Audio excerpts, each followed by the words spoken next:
then there was another PDF which said that I have to wear 2 outfits a day of different colors, which was even more worrying. So yeah. But let's go back to the first worry. Why I feel that I can actually add some more meaning.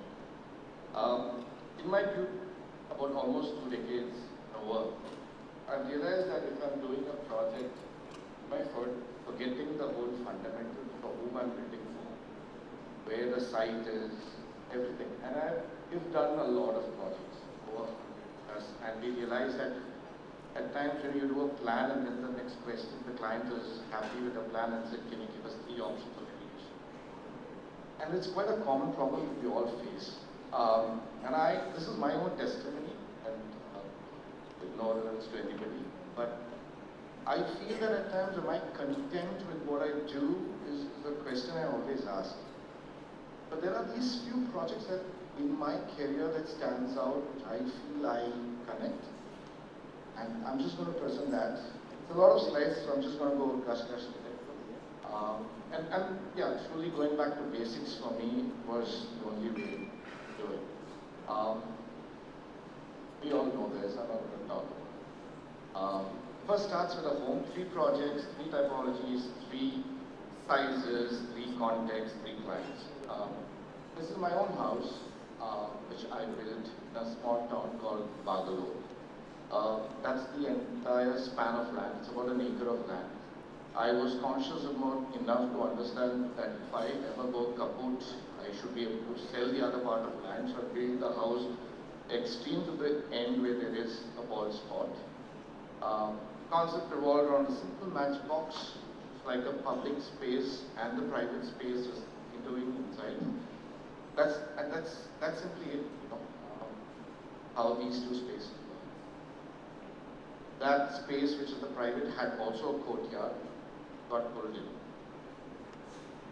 You see the red lines are larger volume, which is the living room and the dining room. The other darker volume is basically the bedroom. Now, as and when I approached the site, and this was built in 9 months because I had time. I didn't have budget, but I had time. Lot of experimentations happened at site because the initial idea was to build out of rock, which is sourced from the site next door. Then when we started digging, we realized that the soil was good, but then we changed the whole idea of actually starting building in mud. So the whole thing was built in rammed earth. This is the only bald spot on the site. Initial started with that, then we realized the clay content was great. So we said, you know what, the lower box can be of stone. And then we started experimenting, started building. Just kept on. And winter, during monsoon, it started, moss started coming in. Everything was built from site, including the labor sourced there, stones sourced there. All my old wooden flooring, which was there in my house, was converted into headboards for the space. The old compound wall chapti stone were used for paving. Yeah. And eventually it turned out like this. Simple, true, lot of jack arches, doors opening. Sorry, Smaran, I have to use porosity in this as well. There you go. Yeah. That's my old wooden flooring, which is actually the headboard. Going fast, but yeah. That's about 2,500 square feet. Now we're going to go for 2 lakh square feet. How can I still bring that same fundamentals into this? This is a corporate office for Malabar Gold, but anything that has to do with glitter and glamour here. Terrain size, multiple levels because this is the main office. Sort of scooped in a way that you're taking a large chunk of land and you're talking about 2 lakh square feet. So let's be honest that we're going to take that portion of land and find a way. It was important for me to find a way to bring back the landscape in the area I plucked out. And that's how these layers happen. We've had these interesting spines of courtyards in between, so there is great amount of light penetrating at every corner, so there's no dark spots. Kerala, if you talk about no air conditioning, people don't know, but here we managed to do at least 40% of the space with absolutely no air conditioning, except the cabin rooms and workspaces. We have a green roof that goes on top. This is how the whole section worked. Very minimal cut and fill. It is a massive structure. However, we had 1K podium level, we have the central spine, office blocks, other blocks, the final floor where all the employees and everybody sits, cafeteria, and the green roof on top. Solar completely on top. So eventually it started like this, and today it turned out like this. So I think it makes a lot of difference when you sort of see how you've taken something and if you kind of find a way to bring it back. We think we were a bit successful in bringing back that part of nature back into what we took off from the land. We don't have a problem in growth. We have actually a problem with overgrowth. Finding a way to trim it is a sense of concern now. Yeah, I'm just going to go quickly just to understand how. And it's all very human-centric, how it fits well with being necessary. So each of these spaces have been used very well by the staff. Yeah, this is the last project, I promise. Now the beauty of this project is this is 4,000 square feet, very small pavilion that we built for the Biennale. The whole purpose is for a small exhibition space, but the beauty of this project was we had to take something which was existing in terms of material, put it into a project which is for 3 months, and then still find the purpose of those materials once it goes back. So I think that was the whole challenge of this project. So I'm not going to explain much about this project because there's a video and there, but it gives you so saris from everywhere to do the lighting, old saris. Every aspect of this is recycled. The debris were used for debris walls, completely open spaces, so it can still act like a closed auditorium or open up. The inspiration was from old memories of Kerala. We sort of, I don't know if you've seen football matches of Kerala, they have these sort of terrace seating with erect net. Yeah, and eventually it turned out like this. It is a temporary structure. The podiums, saris, sorry, Nayantara didn't give a sari, but put it there. Here you go. This is how the spaces look when events happen. We had an exhibition, we had a competition for furniture to be made by the public, so that became sort of part of the entire furniture built there. So, I'm going to play this video.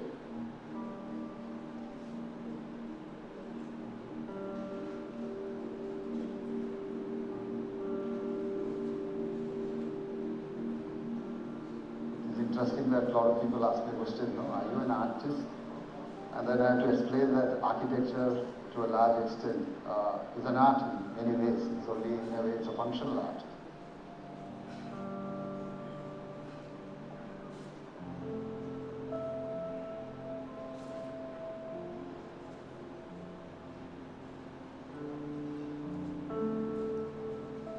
Obviously, a place like Kerala would lend itself to this kind of, open pavilion structure, because this is a climate where, this intersection between exterior and interior spaces work very, very well for climate spaces.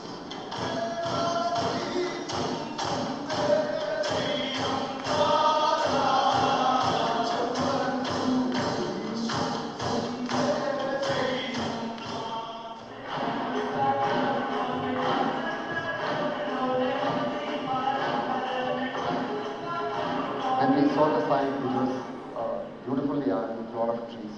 And one of the most important things was to make sure that none of the trees was affected in this whole process. So in a way, it gave us a very clear direction. Our requirement was for air conditioning for all 300 people.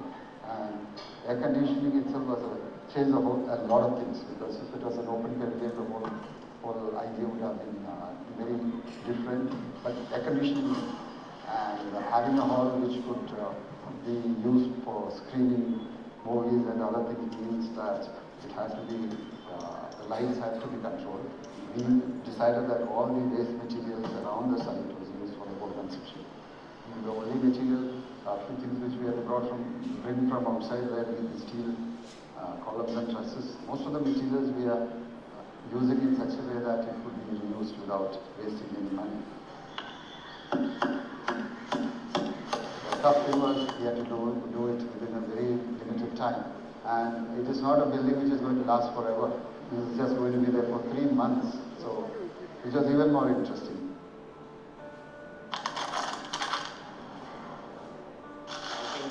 This overlap of art and architecture is incredibly important today.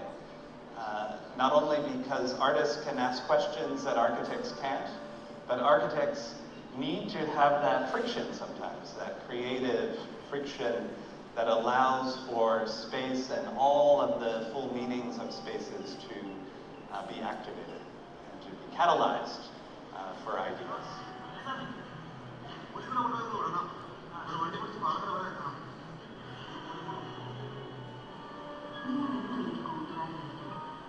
When you enter a place, you feel that you are experimenting. You are going to see experiments, not permanent thing, not the thing which are repeated always, the same old story going. I think here is a story which tells you that you can have new things constantly done, and when it is over, it becomes a part of nature. How can you get that, so that you start with nothing and go back to nothing.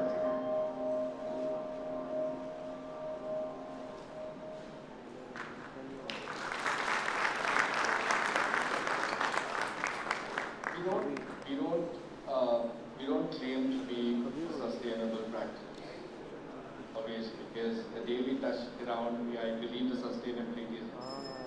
I think, I have 1 more minute again, yeah. But I think what we can do is to minimize the damage, and I think that is what our entire goal is. And for me and my firm, for us, our goal is never to seek glory. I think it's as, at the end of the day, is to find few projects that still mean something to us. For me, especially, is for that is to go back to this. Thank you.